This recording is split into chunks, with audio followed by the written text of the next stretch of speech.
And what's up, everybody? Welcome back to the channel. It is your boy Cheap Ludes, and I have yet to do one of these, at least in the past month or so. It's been a little while since I've done one of these specific videos, but I think it's time for a good old fashioned rant video.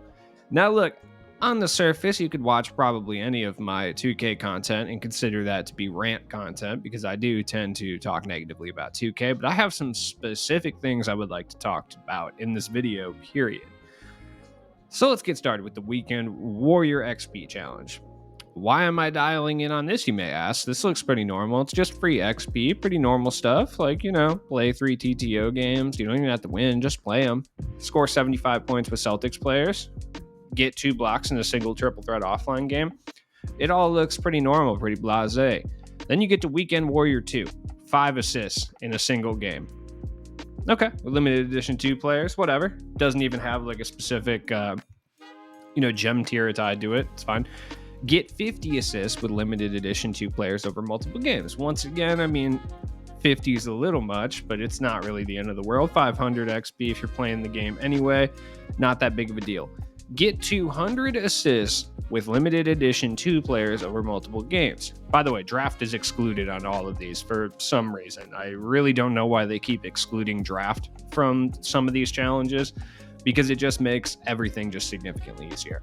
Now, on the surface, these also don't sound that bad, but then when you factor in they are only available for the weekend. Dude, 2K is literally like a clingy significant other that doesn't want you to do anything else but hang out with them. Literally, this is absurd. In 3 days, you want me to get 200 assists with limited edition players over multiple games? Yes, in theory, you could do this like relatively easy by doing, I don't know, like rookie dom games and just getting like try to get 40 assists in a game or whatever. But like, why? And here's the kicker. That's not even the third one to get the pack. You still have to do all this. So even after you do all the Weekend Warrior 2 stuff, you have to go and do all the Weekend Warrior 3 stuff. Score 100 points over multiple multiplayer games. The amount of time you have to spend to get these 3 challenges done is astronomical. And it's just ridiculous. And the fact that draft is excluded is horrendous. Like, I already don't like that draft is excluded from a lot of these challenges, but it's just significantly worse when you're doing something like that, especially because you only have the weekend. I don't understand why you wouldn't be able to just do draft included in that. It makes absolutely no sense. Now, obviously, you guys know I don't like the limited edition cards for the most part. I don't have a specific problem with them in general, just existing. I do hate how they tie the most XP to them. Kind of rewarding the people who spend the most money on this game. It's kind of not that tight sometimes. I'm still going for Kevin Garnett, regardless what anybody says. I mean, there's still 19 days in the season left. By the way, think about that for a second.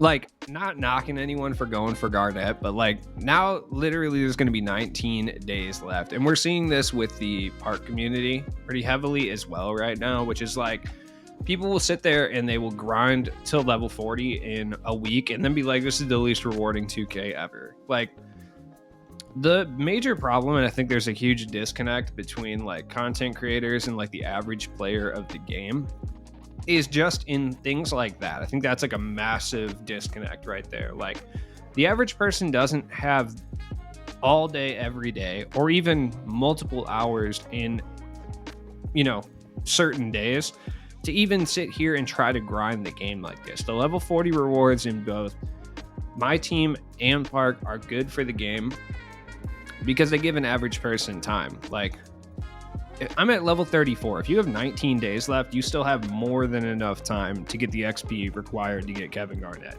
Honestly, if you were even in like 25, 26 area, you probably for the most part have a good amount of time to get these back. But like the XP, it's just, it's a lot. Draft is the most rewarding game mode in this game, period. I'm about to go for a perfect draft run. Right now, I got 2 more games. This is easily the best draft team I've ever received. And like in gem level, it's not. But it's just the amount of actual shooters I've gotten has been crazy. Now let's go and talk about something that's been a bit divisive in the 2K community. And that is the brand challenges. So they're only available for a week, by the way. I did not realize that. The Duracell Game Longer Challenge has already disappeared. Well, let's specifically talk about the Totinos Epic Shot Challenge. Now, there's two sides of the fence on this for the majority of the community, right? There's the people who are like, I don't understand why everyone's upset about a free challenge. 2K didn't have to give us a free challenge. This is just a free challenge with a free reward. Who cares that it has Totino's pizza roll branding? Let me break it down for you for the most part, right? 2K is, for all intents and purposes, a money-making machine, right? When it comes to microtransactions, they make so much money on microtransactions, and they publish all this information online, available for you to see. It's not like they're hiding it or anything, which is, I don't know if that's better or worse, to be honest. Like, the fact that they're so blatantly like, yeah. Now, the reason the brand challenges, I think, are a big deal is because 2K has, if you guys are aware, this year they have jacked up the prices of packs in general. My theory is that they are aware of some sort of legislation probably happening somewhere in Europe that's going to limit the amount of microtransactions they're able to make in European countries. And that's why they're using this year to try to squeeze as much money out as possible. That's my theory anyway, possibly next year as well. Just because they know it's like something's happening. That's why they're also introducing ad revenue into the game as well. This would make a little bit of sense. But besides the point, the reason this is a big deal is, like I said, packs have gotten more expensive. Like, they're introducing limited edition packs, like $74 for one singular box, 21,000 MT, 15,000 VC for just regular guaranteed packs, with horrendous odds, by the way, may I add. Literally, people have done the math, and it's roughly speaking on a regular deluxe pack, it is a 0.3% chance that you're going to pull a pink diamond out of these packs, which is absurd considering there's 5 pink diamonds out of 15 available players, and you still have less than a 1% chance to even get one of those. That is crazy. And then you only have a 5% chance of getting one of these 3 diamond cards. And by the way, that 0.3% chance, that's just getting a pink diamond. What the actual rates of these pink diamonds individually are is a number that's so low that I honestly don't even know how to calculate it. Truly, I don't.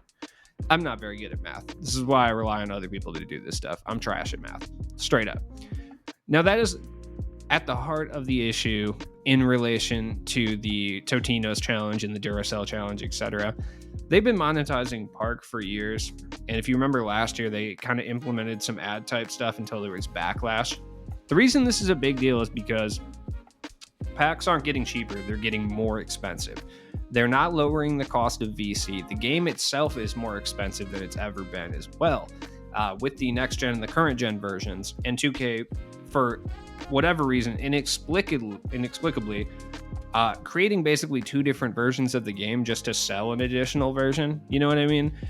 2K did what they did with next gen and current gen specifically so that they can sell a $100 super version. You know what I mean? So you can pay more money for it. That's basically what they did. If it was the same game on both current and next gen, they would just have to charge the base 60. It's just a way to get an extra $40 out of people. In some cases, an extra 120 to 140. It just kind of depends. You know what I mean? Now, I would have 0 issues. I mean, I can say this with the utmost confidence. I would have absolutely not a single negative thing to say about these brand-based challenges if, and that's a big if they led to a decreasing of the amount of either A, VC, or B, the amount of VC a pack costs. If they led to lower costs of packs or lower cost of whatever, VC in general, I would have nothing to say about it. But the fact that it doesn't do that is absurd. And then there's people who are essentially saying, well, I mean, if they were locked behind an actual paywall, I think I would have more of a problem with it. They are, though. If you go buy a pack of Totinos pizza rolls, you can literally get in-game My Team content. It's probably just a deluxe pack. I haven't gone to buy Totinos pizza rolls or anything. I'm not sure.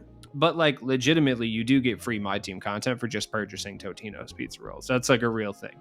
And the video game industry in general is no stranger to these type of things. I mean, just look to Call of Duty and everything like that with its Mountain Dew double XP and all that stuff. It's not out of the realm of possibilities. This is not something that like is new and brainstormed by 2K, but the fact of the matter is the issue with this specifically is the game and the microtransactions are more expensive and more prevalent than they've ever been. And in addition to that, 2K is literally putting in branded stuff into the game. Nothing is ever going to be enough for them. That's the problem. Like if they were to supplant some pack revenue and, lower the amount of VC costs, or if they were to, make packs cost less, then it wouldn't be an issue, like I said, but that's not what they're doing. So if they were to introduce these branded challenges every week, and then they took the price of packs down from 21,000 MT to 15,000 MT, and then 15,000 VC down to like 10,000 VC, I wouldn't have an issue with it. And that's the fact of the matter. Like, and if they were to actually lower the cost of virtual currency in general, I also wouldn't have an issue with it. If they put these branded challenges in there, and then instead of $50 US for 200k VC, it was $30 US for 200k VC, then once again, I wouldn't have an issue with it. It's all about context, and it's all about consumer health, really, when you come down to it. If it benefits the consumer for them to put advertisements in making the game a little bit more accessible and a little less money, then it's okay. But right now, them just adding additional ad revenue into the game while still kind of spitting in the face of the player every 5 seconds with these microtransactions, like the outrageous cost, then it's not beneficial and it's not okay. And if you defend it without taking in all of that information, it's a bad look, straight up. Also, the other thing I hear quite often when this is brought up is they're like, well, I mean, it's a free challenge. They don't have to give us free challenges, blah, blah. They've been giving us free challenges for the exact same rewards like this for literal years without attaching brand ad revenue to it. Okay? Do you think that Totinos rolled up on them and they're like, look, you can have an ad in your game, but you have to give the player base something for free?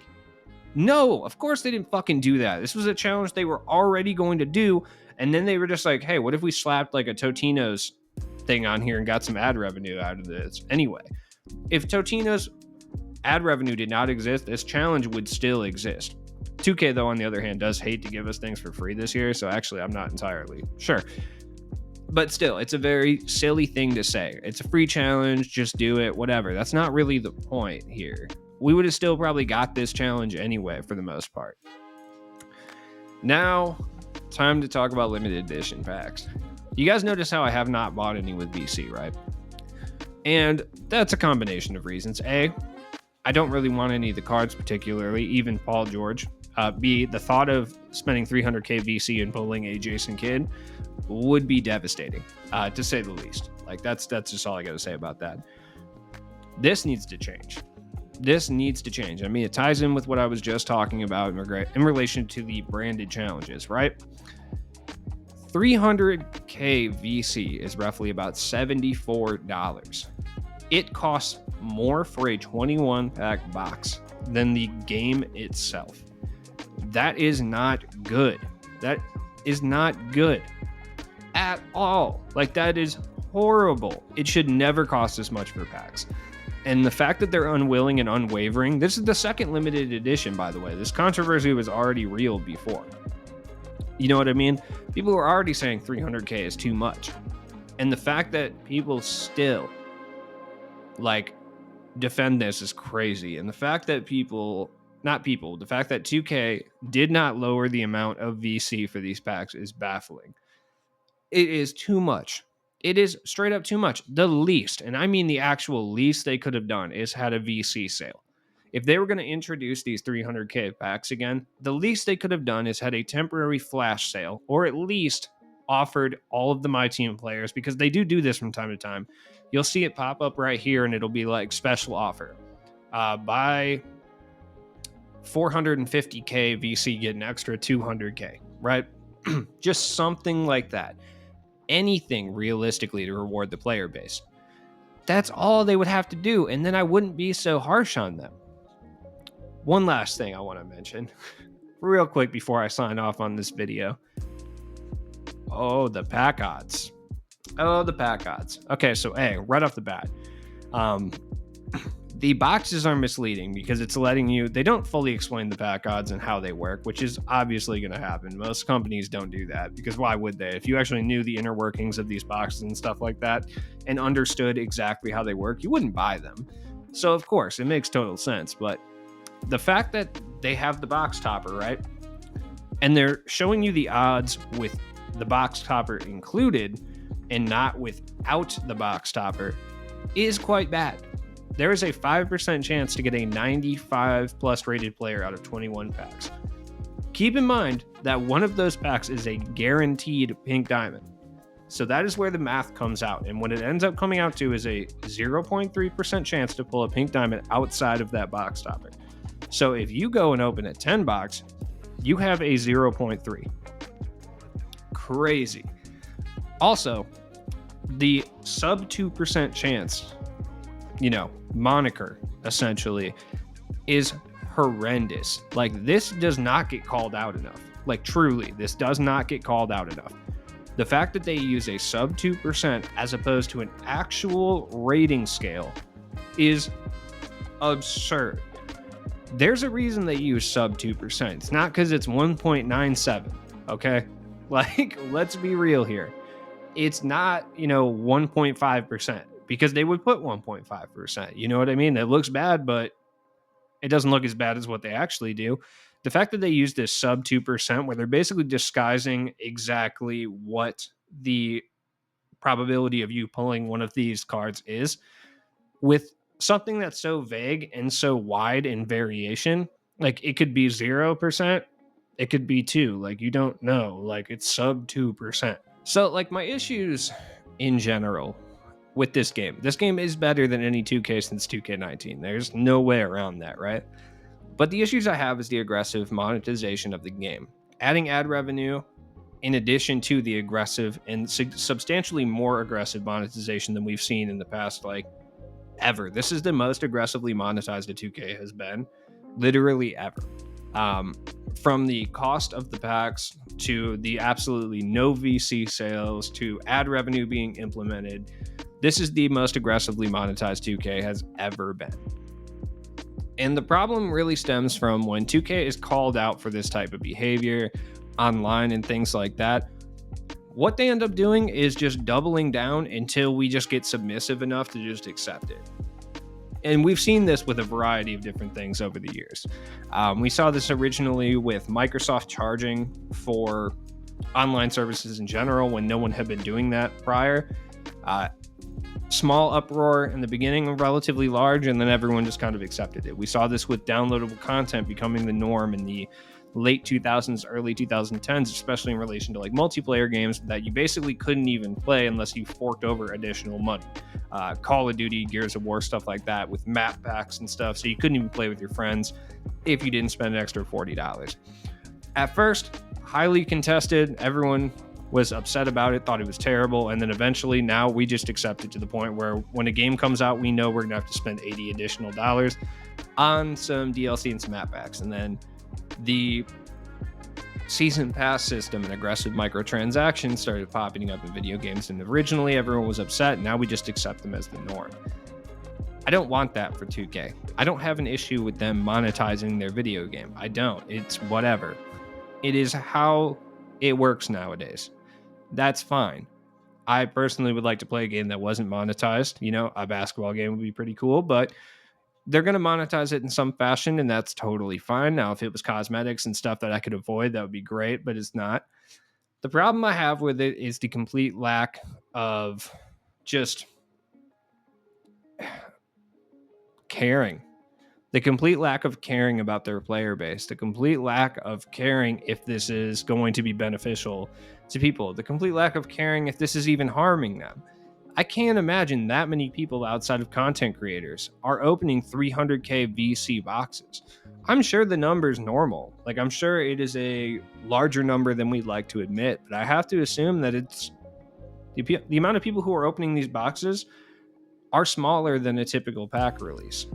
So you can see that it's not even a strategic thing from 2K. It's a pure greed thing, and I think that's what bothers me the most.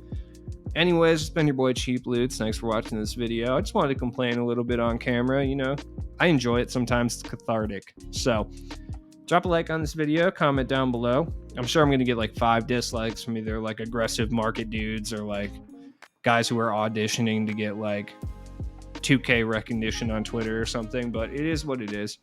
Anyways, or people who hate mustaches, you know, all the normal dislike type people. But yeah, man, have a good day. Don't open these packs. You know, I'll keep you updated if there's a pack worth opening.